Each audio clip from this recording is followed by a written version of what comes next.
تاریخ یاد رکھے گی کہ ملک میں گیس بروقت درآمد نہ کی گئی، جس کی وجہ سے گیس کا بحران پیدا ہوا، مگر وزراء اپنی غلطی ماننے کو تیار نہیں تھے۔ تاریخ یاد رکھے گی کہ کسی کیپیسٹی چارجز کے بغیر ایل این جی ٹرمینل لگانے کے 3 سال تک وعدے کیے گئے اور ایک اینٹ بھی نہ لگائی گئی۔ تاریخ یہ بھی یاد رکھے گی کہ جنہوں نے ایل این جی ٹرمینل لگائے تھے، گیس کے سستے ترین سودے کیے تھے، انہیں سلاخوں میں ڈالا گیا اور وہ پیشیاں بھگتنے پر مجبور ہوئے۔ یہ جعلی کیس ختم کریں۔ 234 ارب کا فائدہ صرف 3 سالوں میں اس ٹرمینل کی وجہ سے، اس کا کیس ہم پر چل رہا ہے، 234 ارب روپیہ ملک کو فائدہ ہوا ہے۔ تاریخ یہ بھی یاد رکھے گی کہ جو ترقی کی شرح 5.8 پر چھوڑ کر گئے تھے، انہیں کرپٹ اور بے ایمان کہا گیا، اور جو ترقی کی شرح گراتے منفی 0.4 پر لے آئے، انہیں پارسائی کا دعویٰ رہا۔ تاریخ یہ بھی یاد رکھے گی کہ جب معیشت کا حجم 5.8 سے سکڑ کر منفی 0.4 کی طرف جا رہا تھا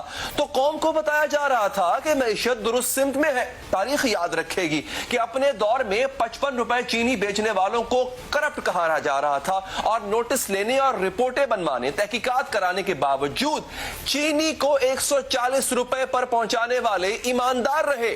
تاریخ یہ بھی یاد رکھے گی کہ تحریک انصاف کہلانے والی جماعت تحریک الزام بن کر رہ گئی، ہر مسئلے کا ذمہ دار گزشتہ حکومتوں کو ٹھہراتی رہی، یہاں تک کہ ٹماٹر مہنگے ہونے کو بھی گزشتہ حکومت کی غلطی کہا۔ تاریخ یاد رکھے گی کہ مہنگائی عذاب کی صورت عوام پر نافذ تھی، اور حکمران مہنگائی کم کرنے کی بجائے اس کے فوائد گنوا رہے تھے۔ چینی کتنی مہنگی ہے، 9% انفلیشن، تو کتنا فرق پڑ گیا 9% سے؟ اگر میں ایک چائے کے چمچ میں 100 دانے ڈالتا ہوں تو اگر 9 دانے کم ہو جائے تو کیا اپنی قوم اور اپنی بچوں کے لیے میری چینی مجھے کم میٹھی لگتی ہے؟ اگر اس سے کوئی مہنگائی سے کسی چیز کو فائدہ ہو رہا ہے، ٹماٹر کس کا ٹماٹر ہے؟ ہمارے زمینداروں نے اگایا ہوا ہے نا۔ وائٹ شوگر جو ہے، یہ چینی جو ہے، یہ ایکچولی وائٹ پوائزن ہے، اور اس کے نتیجے میں شوگر کی مرض پیدا ہو رہی ہے۔ تو اگر روٹی کم کریں گے تو آپ کا وزن بھی کم ہوگا، بیماریوں سے بچے رہیں گے۔ 2 روٹیوں کے بجائے ایک پہ کچھ عرصے کے لیے اکتفا کرنا پڑے گا۔ پہلے تو یہ اگر 35 سال ٹماٹر کی قیمت صحیح رکھتے نا تو آج عمران خان کا وجود ہی نہ ہوتا۔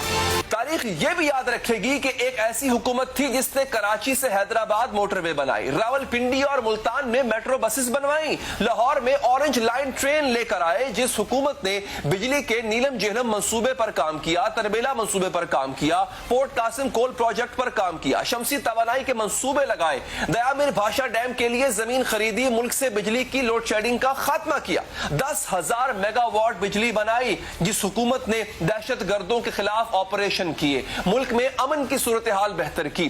وہی حکومت راندہ درگاہ ٹھہری۔ 5 سال میں راولپنڈی اور ملتان میں میٹرو بنانے والی حکومت کرپٹ تھی، لیکن 6 ماہ کا وقت دے کر 3 سال میں ادھورا پشاور ریپڈ ٹرانسپورٹ منصوبہ چلانے والی حکومت ایماندار تھی۔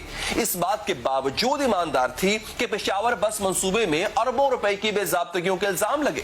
تحقیقات شروع ہوئی تو ایماندار حکومت تحقیقات رکوانے کے لیے عدالتوں میں چلی گئی۔ وہ پشاور کی جو بی آر ٹی ہے وہ 17 ارب سے شروع ہوئی تھی، 117 ارب تک پہنچ گئی ہے۔ نیب ایکشن کیوں نہیں لیتا؟ صرف اس لیے ایکشن نہیں لیا گیا، یہ ایکشن نہیں لیا جا سکا کہ کچھ عدالتوں کے سٹے آرڈر ہیں۔ تاریخ یاد رکھے گی کہ پاکستان پر ایسا حکمران آیا جس نے کرپشن کے خاتمے کا نعرہ لگایا، لیکن ٹرانسپیرنسی انٹرنیشنل اس ہی کے دور میں کرپشن بڑھنے کی نشاندہی کرتی رہی۔